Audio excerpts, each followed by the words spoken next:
Good morning, guys. Welcome to a blue skied and sunny day finally, which is nice for a bit of a change.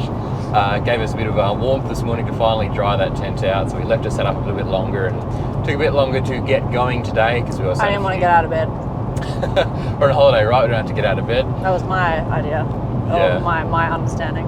Pretty much. So no, it was a pretty nice morning. Just cooked some nice bacon and eggs for breakfast. Took it easy. Everyone else departed the campsite before we left. Really nice campsite, by the way. That Telstra signal post mark campsite thing, whatever it is. Nice phone receptions. We're able to check a few emails and get a bit of work done that way. And now, on the road this morning, heading to Shell Beach, which I am super keen to check out. I have been there before when I was a little kid with family, but yeah, nice to experience it again and bring you guys along for the journey. Should be pretty nice. I've never been there, so I'm just happy that we're taking it easy today.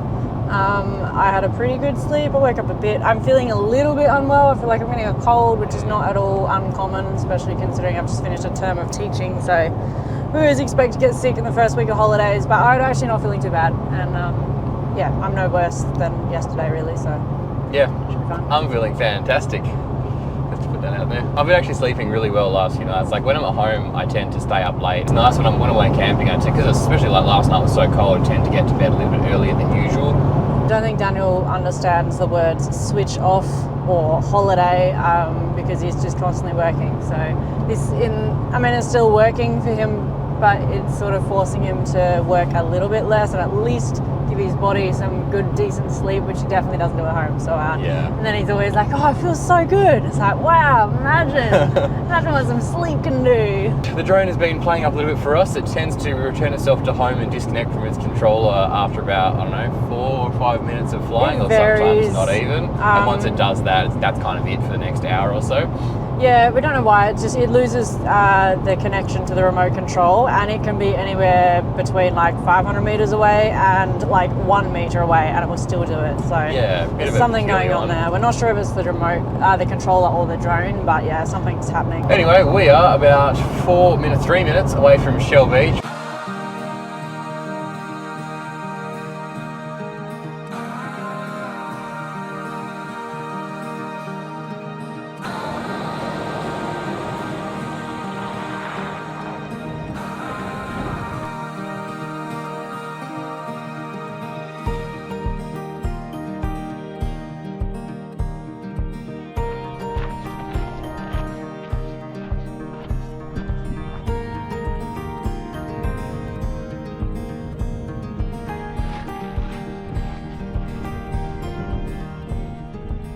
So this is the world famous Shell Beach. We're sitting on it right now. So unusual. It's literally just millions and millions of shells all stacked up on top of each other. What do you reckon?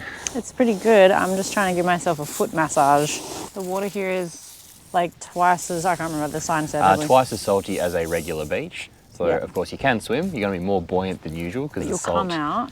Yeah, the salt makes you more buoyant, but you come out with like a layer of salt on you apparently, and that's because there's some like shelf thing that's made of sand and plants, like seaweed stuff, seagrass, that like basically creates a barrier, and so the salt gets like trapped in this bay and another one, and it makes them super salty. And the only things that can survive are the things that used to live in these, and then that's why all their bodies wash up on the beach and make Shell Beach.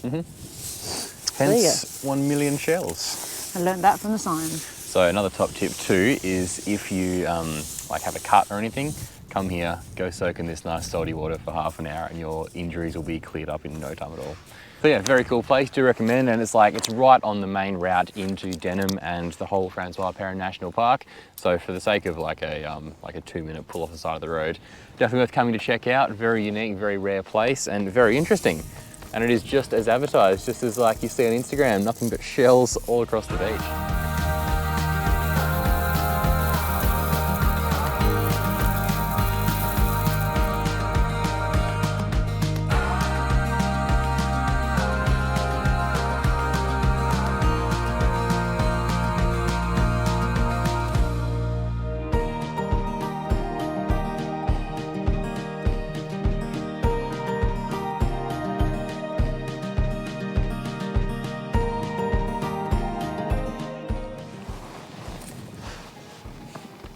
Do you think shells are like houses, and it's like big shells is like mansions, and then the things that live in the shells are like, you know, this one would be like, look at me, I got a big mansion.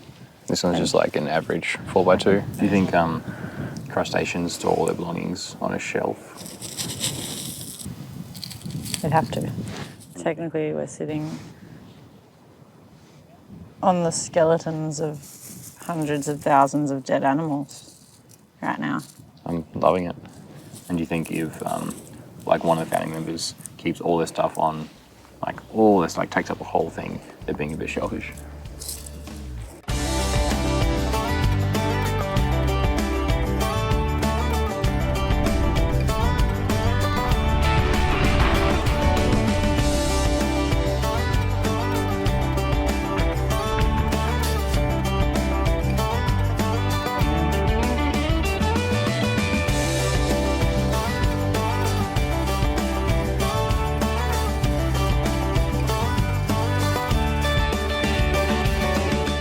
We just pulled into Denham, which is the main town in this Francois Peron National Park. It's basically that Shark Bay. Well, like it says Denham, and then in brackets says Shark Bay, and then some shops are called like Shark Bay Bakery. I think this whole area is the Shark Bay World Heritage Precinct or area, one of those two. So this whole region is kind of the Shark Bay area. Denham is a super nice town. We're just watching an emu literally come wandering past the car. Yeah, so we're gonna grab some lunch. I want to go to a farm. Sorry, he's just chilling on the road. Just off he goes. Mate, where are you going? Look at this dude. And then we're going to head off to the Little Lagoon. Yeah, it's only about 7 minutes away from here.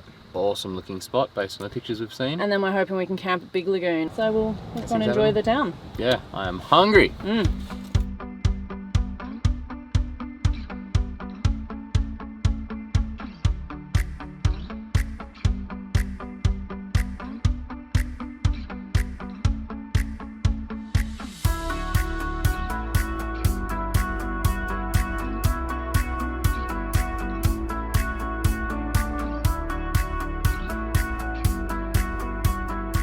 The Little Lagoon is a beautiful sheltered bay located 5 kilometres out of Denham. Definitely worth a quick trip if you're in the area.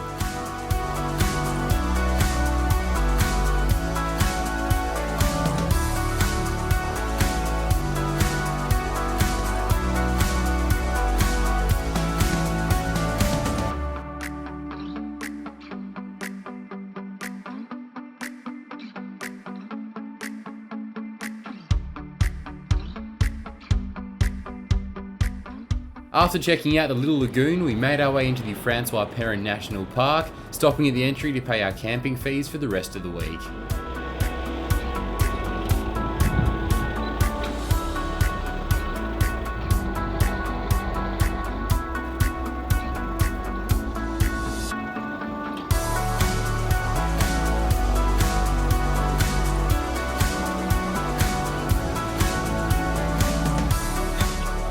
We dropped our tyres to about 15 psi and we hit the road pointing the D-Max towards the Big Lagoon. After 2.5 days of doing a lot of this and squatting in bushes and shrubs to get the perfect shot, we decided we'd give ourselves the afternoon off and pick things up in the morning.